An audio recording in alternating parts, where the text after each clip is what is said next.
السلام علیکم ورحمۃ اللہ وبرکاتہ۔ جیسا کہ میں رمضان المبارک کے اوپر ویڈیو بناتا آ رہا ہوں، تو اب سوچا کہ بہت سارے بھائی ایسے ہیں کہ جو اعتکاف میں بیٹھتے ہیں، تو سوچا کچھ اعتکاف کے بارے میں بتا دیا جائے، کیونکہ ہمارے بہت سارے بھائی ایسے ہیں کہ جو مسائل سے بالکل کہ کچھ پتہ ہے اور کچھ نہیں پتہ ہے، اور چھوٹی چھوٹی غلطیوں کے اوپر ان کا اعتکاف ٹوٹ جاتا ہے اور ان کو پتہ بھی نہیں چلتا۔ تو سوچا کہ کچھ گفتگو جو ہو اعتکاف کی متعلق ہو جائے تو بہت بڑا نفع ہوگا۔ دیکھیے، ماہ رمضان مبارک کے اندر 3 عشرے ہوتے ہیں۔ ایک عشرہ رحمت کا، اور جو درمیانی عشرہ آتا ہے وہ مغفرت کا آتا ہے، اور تیسرا عشرہ جو آتا ہے جہنم سے آزادی کا آتا ہے۔ دیکھیے، اللہ کے رسول صلی اللہ علیہ وسلم ہمیشہ اعتکاف کیا کرتے تھے آخر عشرے کے اندر، اور اس عشرے کے اندر آپ صلی اللہ علیہ وسلم اپنی عبادت میں اور مزید اضافہ کر دیا کرتے تھے۔ بہت سارے حضرات سوال بھی کرتے ہیں کہ 10 دن بہت ہوتے ہیں، ہمارا وقت کیسے کٹے گا، ہم اعتکاف کے اندر 10 دن کیسے گزاریں اور کس طریقے سے گزاریں۔ دیکھیے، جو بھائی بھی اللہ کی رضا کے لیے، جو شخص اللہ کی رضا کے لیے ایک دن کا اعتکاف کرتا ہے، تو اللہ تبارک و تعالی جہنم سے 3 خندقیں دور فرما دیتا ہے۔ تو بہت بڑا اس کا ثواب ہے، اور اعتکاف کرنا آخری عشرے میں سنت علی الکفایہ ہے، یعنی کہ اگر بستی میں سے ایک نے بھی اسے کر لیا تو سب کی طرف سے ادا ہو جائے گا، اور اگر ایک نے بھی نہ کرا تو سب گنہگار ہوں گے۔ پہلے میں ایک بات اس ویڈیو کے اندر یہ عرض کروں گا کہ بہت ساری جگہ سنا جاتا ہے، دیکھا تو ہے نہیں میں نے تک، لیکن سنا ہے کہ بعض رات کیا کرتے ہیں کہ اگر کسی مسجد کے اندر کوئی اعتکاف کے تیار نہیں ہو رہا تو اس کو اجرت دے کر اسے اعتکاف کراتے ہیں۔ یہ بالکل غلط ہے، اس سے بچنا چاہیے۔ ہاں، اگر آپ ہدیے کے طور پر، محبت کے طور پر اگر آپ اس کو بعد میں کچھ دینا چاہیں، اس کی خدمت کرنا چاہیں تو اس میں کوئی حرج کی بات نہیں، لیکن اجرت طے کر کر بٹھانا کہ میں آپ کو اتنے پیسے ملیں گے، آپ اعتکاف کریں، تو ایسا ہرگز اعتکاف نہیں ہوگا۔ اس سے بچنا چاہیے، پرہیز کرنا چاہیے، بالکل غلط ہے۔ اعتکاف جو 10 دن جیسے ہمیں گزارنے ہیں، سب سے پہلے آپ اپنی ایک لسٹ بنائیں۔ میں آپ کو اعتکاف کرنے کا طریقہ بتا رہا ہوں کہ آپ کے 10 دن بالکل آرام سے گزر جائیں گے اور آپ کو پتہ بھی نہیں چلے گا کہ مجھے کتنی تسبیحات پڑھنی ہے، کتنے مجھے قرآن کریم مکمل کرنے ہیں، کتنا مجھے ذکر اللہ کرنی ہے، کتنی مجھے دعا کرنی ہے۔ تو اسی لیے اس سب کو آپ جو ہے ایک لسٹ بنائیں، مطلب اپنا سیڈول بنائیں کہ ہمیں کیا کام کرنا ہے اعتکاف کے اندر۔ کم از کم ہمیں ڈیلی کے، ہمیں اگر کوئی حافظ بیٹھ رہا ہے تو اس کے لیے تو یہ ہے کہ بہتر یہ ہے کہ وہ 3 سے 4 قرآن کریم مکمل کریں اعتکاف کے اندر، اگر ہو سکے زیادہ بھی کریں۔ لیکن اگر کوئی حافظ نہیں ہے، نازلہ پڑا ہوا ہے، تو ان کے لیے میری ایک مؤدبانہ درخواست ہے کہ اس کم سے کم 10 دنوں کے اندر ایک قرآن کریم مکمل ضرور کریں۔ اور کس طریقے سے کریں؟ زیادہ نہیں، 3.5 پارے آپ ڈیلی پڑھیں۔ ویسے تو 3 پارے پڑھو گے تب بھی ہو جائے گا، لیکن میں اس لیے بتا رہا ہوں 3.5 پارے۔ اگر 29 میں اگر چاند دکھ گیا تو آپ کا کم از کم قرآن کریم مکمل ہو جائے گا۔ اور 3.5 پارے کس طریقے سے آرام سے ہو جائیں گے؟ 1-1.5 پارہ آپ نے رات میں پڑھا، ہر نماز کے بعد آدھا پارہ پڑھ لیا،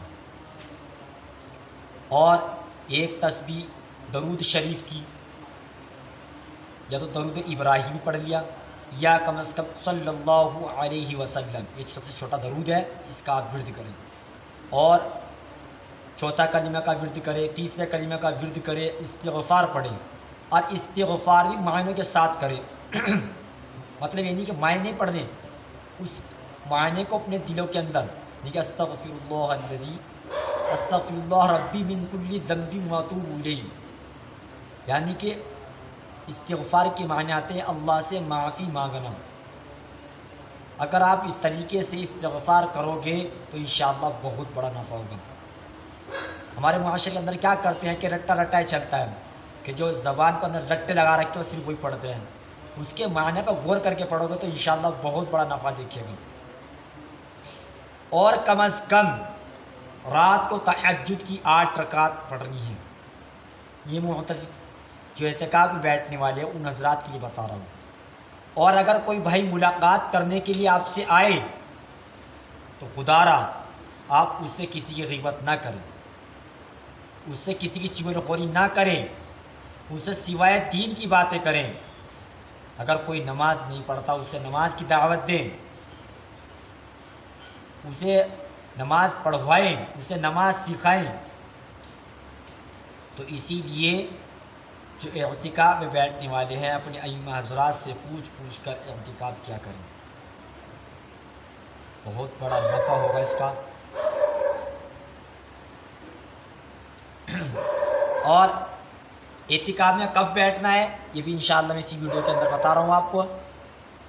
20واں جب روزہ ہوگا تو آپ کو غروب آفتاب سے کچھ دیر پہلے آپ جس مسجد میں اعتکاف کر رہے ہیں آپ وہاں پہنچ جائیں غروب آفتاب سے پہلے۔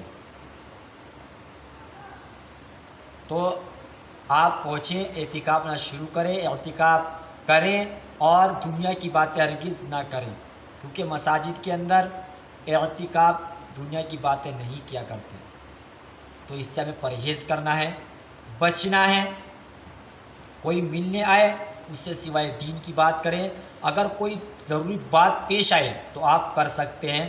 اور ہاں، جو ہماری قوم کا جو بیڑا غرق کر رہا ہے نا وہ ایک موبائل کر رہا ہے۔ بہت سارے حضرات کیا کرتے ہیں کہ اعتکاف میں تو بیٹھ جاتے ہیں لیکن وہاں پر بھی بیٹھ کر فون پہ باتیں ہو رہی ہیں، نیٹ چل رہا ہے، دنیا کی باتیں ہو رہی ہیں۔ بھائی اگر آپ کو یہ کام کرنے تو آپ اعتکاف بیٹھے کیوں ہو؟ ہمیں اعتکاف اس لیے کیا ہے تاکہ اللہ سے محبت پیدا ہو جائے۔ پردے کس لیے ڈالے جاتے ہیں اعتکاف والوں کے لیے؟ تاکہ اس کو تنہائی اختیار ملے، تنہائی کرے گا تو اللہ سے محبتیں پیدا ہوں گی۔ اگر آپ کو کسی سچی محبت ہے تو آپ اسے تنہائی اختیار کرو گے، اپنی پرسنل بات کرو گے تو آپ اسے تنہائی میں باتیں کرو گے۔